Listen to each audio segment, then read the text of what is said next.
Derdi dünya olanın dünya kadar derdi olur. Çünkü bizim ruhumuz baki ama biz o ruha fani olan bir şey vermeye çalışıyoruz. Bilgi doğru mu yanlış mı? Bu bilgi nasıl doğru, nasıl yanlış? Hakikat nedir? Hakikati nasıl ulaşırız diye. Hatta şimdi bir tane sözü var ya, biri ben hiç hata yapmadım diyorsa hiçbir şey denememiştir diyor ya. Bismillahirrahmanirrahim. Ve ma tevfiki illa billah. Aleyhi tevekkeltu ve ileyhi unib. Başarım ancak Allah'ın yardımıyledir. Ben yalnızca ona dayandım ve ancak ona döneceğim. İnşallah bugün konuşacağımız konu huzur ve mutluluk. Yani bir insan nasıl huzur elde eder, mutluluğu nasıl elde eder? Hatta günümüzde en çok istenen şey huzur ve mutluluk. Genelde dünyayı dert ettiğimiz için çok derdimiz oluyor. Hatta böyle bir söz var. Derdi dünya olanın dünya kadar derdi olur. Bu dünyada çok zamanlar hayat istediğimiz gibi gitmiyor. Biz planlar yaparız ama hayat tam tersini çıkarır karşımıza. Bir şey isteriz, elde edemeyiz. Ve elde ettikten sonra o istediğimiz kadar zevk alamayız veya o huzuru bulamayız yani. Belki bazen depresyonla, belki daha kötüsü intiharlara kadar giden bir durum söz konusu. Çünkü bizim ruhumuz baki ama biz o ruha fani olan bir şey vermeye çalışıyoruz. Tabii ki ruhu kandıramayız fani olanla. Baki olan bakiyi ister. Fani verdiğin zaman işte depresif durumlar, ruhun daralması, kalbin kırılması. Demek ki o zaman biz ruhumuzun ferahlamasını, kalbimizin kırılmamasını istiyorsak bakiyi isteyene bakiyi vermeliyiz. Sizce baki ne? Yani baki olan ne sizin aleminizde? Ya baki eskimeyen, tükenmeyen, bitmeyen diye anlıyorum ben. İşte atıyorum, ben bir tane gömlek aldım. Mesela şu gömleği aldım. Yani insanın içerisinde şu içgüdü oluyor. Ben bu gömleği aldım. Ben bunu hep giyeceğim. Hep giyeceğim. Ya bunun eskimesi falan fikri pek şey yapmıyor insana. Hele ki ben bu gömleği çok seviyorsam. Ya bu gömlek benim en çok sevdiğim gömlekse ben bunun ben ölene kadar giymek isterim ve bu gömleğin de hiç eskimemesini isterim. Yani giyeceğim ama kalitede kaybetmesin, eskimesin de. Aynen. Yani baki olarak ben onu anlıyorum yani. Eskimeyen, verdiği tadı değiştirmeyen ve hiç tükenmeyen, bitmeyen bir şey olarak. Murat abinin dediği gibi insan bakiden kastınca sonsuz olarak devam edecek bir şey istiyor insan. Gömlek üzerinden örnek verdi. Güzel bir akla yatkınlık. Ve bu sonsuz olan bir de insana çok faydalı da olması lazım aynı zamanda. O kalbindeki şeyi karşılaması lazım. Ruhundaki eksikliği karşılaması lazım. Ona sonsuz da vermesi lazım. Şimdi kendisi sonsuz baki ama bizim ömrümüz baki olmazsa biz yine ona ulaşamayacağız. Demek ki bizim ruhumuz öyle bir şey istiyor ki hem baki istiyor hem de baki olmayı istiyor. Demek ki bizim ruhumuzu daraltmaktan kurtaracak, kalbimizi sıkışmaktan kurtaracak şey hem bizi baki yapacak hem de bizi baki yaparken baki olan lezzetleri de bize verecek. Bunu yapacak zaten bir zat tek var. Baki olacak, sonsuz olacak, kudreti büyük olacak, ilmi sonsuz olacak. Bak doğduğu dini doğru zannedenler nasıl yanıldı. Velev ki Müslümanlıktan daha hak bir din olsa, biz de bu yanılgıda olsak ne kadar büyük bir ödülü kaçırmış olacağız, o bakiyi kaçırmış olacağız. Çünkü bizim aklımız söylüyor ki bu kadar büyük bir düzenin illaki bir kurucusu var ve bu kurucuyu araştırmamız ve bulmamız lazım. O zaman demek ki biz Müslümanlığa da taklidi olarak değil, tahkiki olarak, yani tamamen kalbimize hiçbir şüphe kalmayacak şekilde delilleriyle inanmamız lazım. Şimdi delilleriyle inanmak dedik, bizim delilleri elde edebilmemiz için doğru bilginin en başta ne olduğunu anlamamız lazım. Yani biz doğru bilgiye nasıl ulaşırız? Kimisi der ki duyu organlarıyla mesela. Duyu organlarını inceleyelim. En kabiliyetli duyu organlarımıza baktığımız zaman göz ve kulak. Göz ve kulak bizim duyu organlarımızdan en güçlüleri. Bakalım bu göz ve kulağın bize sunduğu bilgiler tamamen doğru mu? Şimdi bir yıldıza baktığımız zaman yıldız bizim için bir bozuk paradan daha küçük gözüküyor. Yani bozuk para kadar gözün önüne getir. Hatta bozuk para bazen yıldızdan çok daha büyük gözüküyor. Gözüm bana diyor ki bozuk para yıldızdan büyük. Ama aklım bana diyor ki astronomi ilmi bana söylemiş. Bir yıldızın büyüklüğü şu an üzerinde bulunduğum dünyalardan kaç tanesini içine alabilecek kadar, hatta binlercesini içine alabilecek kadar büyük. Bak demek ki gözüm beni bazen yanıltabiliyor. Aynı şekilde kulağa bakalım. Dünya dönerken ses çıkarıyor. Ama kulağım bana diyor ki dünya dönerken ses çıkarmıyor. Çünkü kulağa inansam dünyanın ses çıkarmadığını söylesem yanılgıya düşüyor.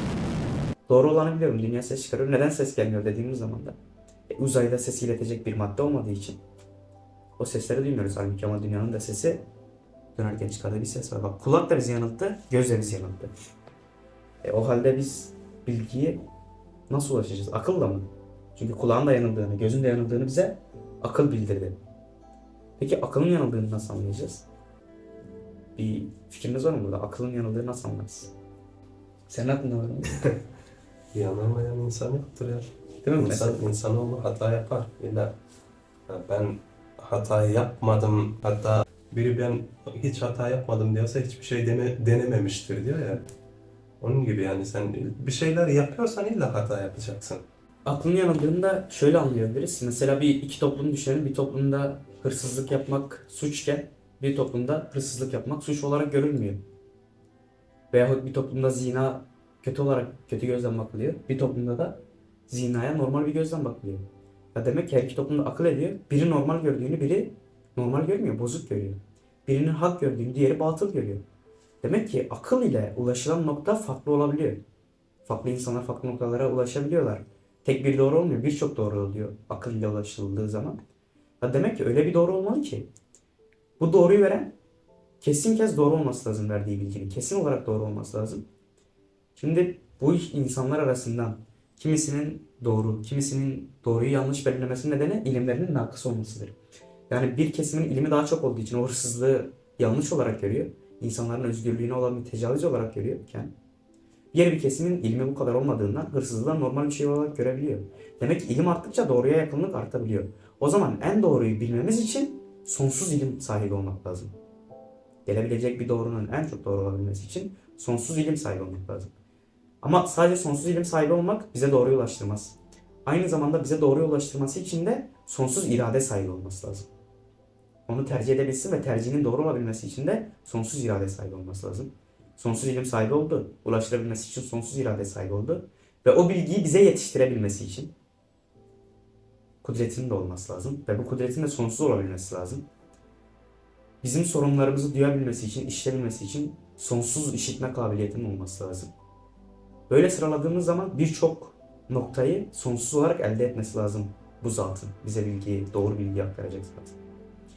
O zaman demek ki biz doğru bilgiye ulaşabilmemiz için bu zatı en başta bulmamız lazım.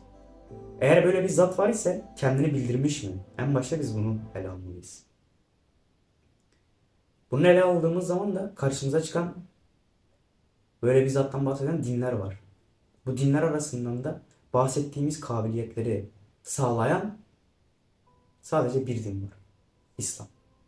Diğer her dinde bu saydığımız kabiliyetlerden eksiklik, yoksunluk ve saymadığımız birçok kabiliyetinde eksikliğini fark ediyoruz. Madem biz bu İslam'ın doğru olduğu noktasında bu kabiliyetlerin bahsettiği Tanrı'nın İslam'daki Allah olduğunu biliyoruz. Buna iman ettik. O zaman bu imanımızı tahkikiye de çevirmemiz lazım. Yani bu az önce saydığımız sıfatları hakikaten Allah'ta bilmemiz lazım. Öğrenmemiz lazım. Yani Allah'a iman ediyorsak sıfatlarını da bilerek iman etmemiz lazım. Burada eklemek istediğiniz bir şey var mı? Benim yok. Selam Hanım Reyhan. Güzel gider. Şey ekleyebilirim mesela. Hı. Allah'ı bilmemiz lazım, araştırmamız lazım. Tamam da Allah'ın zati sıfatlarını değil. Yani Allah nedir gibi değil. Yani Allah'ı bir şeye benzetmeye çalışmamalıyız. Yani tamam bir doğruyu söyleyen bir zatın olması gerektiğini keşfettik. Biz sadece o doğru kısmıyla ilgilenmeliyiz. Yani şöyle doğru diyorsun. Yani Allah her şey dedik ya duyar. Allah kulağı mı var? Demek mantıksız bir soru olur. Çünkü maddeden münezzeh bir varlığa biz maddenin olan bir şeyi atıf ediyoruz. Yani mesela Allah her şeyi görür dedik. Allah'ın gözü mü var? Desek Allah'a madde atfettiğimizden dolayı maddeden münezzeh bir şeye madde atfedemeyiz. Yani Allah'ın nasıl bir varlık olduğunu sıfatlarından öğrenebiliriz. Allah'ın gözü, kulağı, burnu, ağzı var veya yok buna benzer, şuna benzer diyemeyiz. Sadece böyle bir zatın olduğunu, neye benzediğini ben bilmiyorum. Ama hatta hiçbir şeye benzemediğini biliyorum. Allah hiçbir zata benzemez. Çünkü o yaratıcıdır.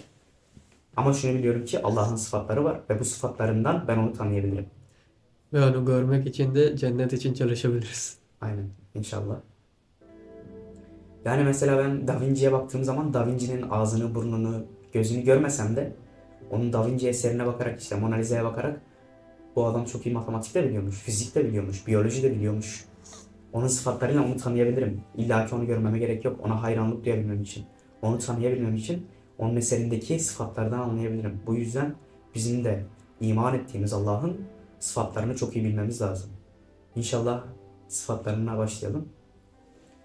Bir sıfatı Allahu Teala sonsuz kudrete sahiptir ve o her şeye kadirdir. Maide suresi 120. ayette geçiyor. Sonsuz bir kudret dedik. Bak, o bahsettiğim sonsuz kudret Allah'ta var ve her şeye de gücü yeter, kadirdir. Bunun delili ise alemin son derece muhkem, kusursuz, tertipli ve düzenli yaratılmasıdır. Baktığımız zaman her şey muazzam yerinde. Mesela bir insana bakalım, ağız yapısına bakalım mesela. Ön dişler kesici, ağzımıza aldığımız şeyleri kesmeye yarıyor. Yan dişler biraz daha yassı, değirmen gibi öğütüyor. Orada dil çalışıyor, o yemekleri değirmenlere taşıyor işte. Ondan sonra dilin altındaki tükürük bezleri o besinin geçmesi için muazzam bir şekilde ıslatıyor. Ve o ıslaklıkla hem onu sindiriyor hem de boğazımızdan rahat bir şekilde geçmesini sağlatıyor. Şimdi biri çıksa dese ki, hatta biri çıksa dese değil, tüm insanları toplasam ve bu tüm insanlar gelse dilin yerini değiştirsin bakayım. Daha güzel bir yere koyabilecek mi? Bu ön keskin dişlerin yerlerini değiştirsin, daha güzel bir keskinliğe katabilecek mi? Daha iyi bir yere katabilecek mi? Aynen bunun gibi de. Ellerimiz de öyle. Mesela baktığın zaman 5 parmak, 4'ü aynı istikamette, biri farklı bir istikamette. Ve gerektiği zaman kalem tutacağı oluyor. Gerektiği zaman su içmek için kase oluyor. Gerektiği zaman bir silah oluyor. Zor durumlarda kullanmak için. Ama baktığın zaman muazzam. Hadi biri gelsin bu parmakların yerini değiştirsin. 5 değil de 6 parmak yapsın. Veya baş parmağı buradan çıkarsın da buraya eklesin, buraya eklesin. Hepsini eşit boyda yapsın ama. Muazzam bir sistem ya. Yani baktığımız zaman öyle bir şekilde yaratılmış ki en muazzam şeklin olabileceği şekilde. Biri gelip de değiştiremez, daha iyisi budur diyemez. En muazzam şekli budur. Bu kadar muazzam bir şekil varsa ortada. Demek ki bunu yapan zatın sonsuz kudreti olması lazım. Her şeye gücünün yetmesi lazım.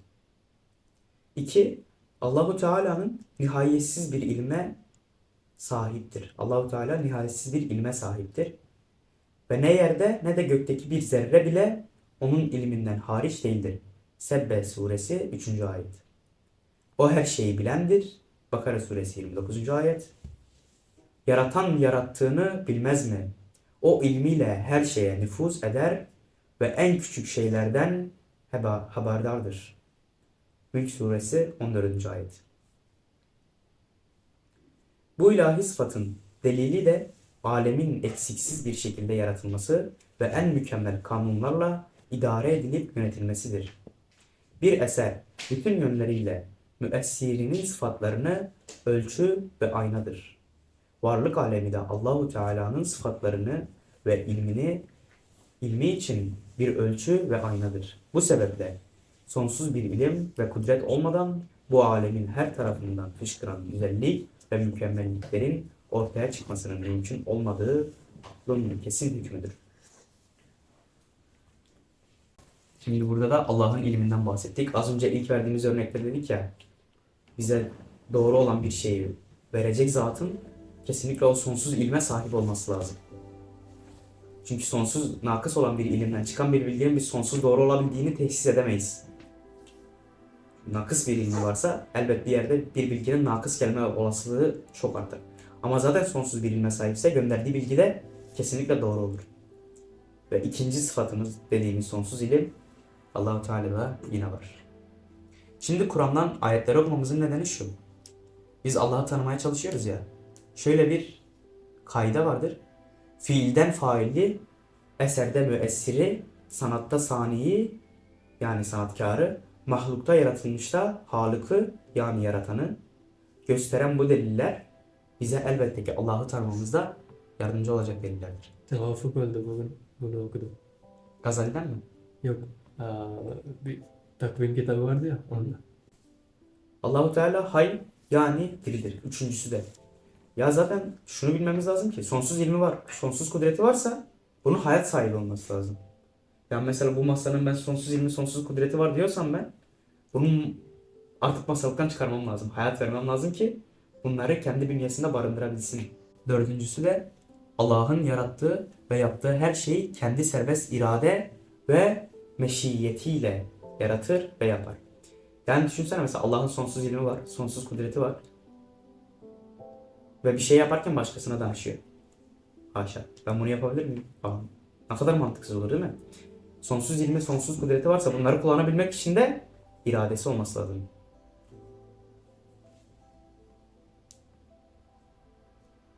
Beşincisi, Allahu Teala işten ve görendir. Pek çok ayetlerin sonunda o işten ve bilendir. O yaptıklarınızı görendir diye bildiriyor. Şimdi İbrahim Aleyhisselam Meryem Suresi 42. ayette şöyle bahsediliyor. Putlara tapan babasına şöyle demiştir. Babacığım, niye işitmeyen, görmeyen ve sana bir fayda vermeyen şeylere tapıyorsun? Bu ayet gerçek ilahta bulunması gereken temel sıfatlardan 3 tanesini ihtiva etmektedir. Bundan dolayı bu sıfatlar batıl ilahlara tapan müşrikleri uyarmak için Kur'an-ı Kerim'in pek çok ayetlerinde tekrarlanmıştır. Gerçek ilah fayda ve zarar verebilendir. Bunun için de hedefi görmesi, ona fayda ve zararı olan şeylerin bilmesi ve onun dua ve niyazlarını işitmesi lazımdır. Bir de bu bulunduğu sıfatların da sonsuz olması lazım. Yani hem geçmişten dediğimiz yani ezelden ebede gidebilecek kadar sonsuz olabilmesi lazım. İnşallah dersi burada bitirelim. Bitirişte sen yap istersen. سبحانك لا علم لنا إلا ما علمتنا إنك أنت العليم الحكيم وآخر دعوانا من الحمد لله رب العالمين رزايا الآخر الفاتحة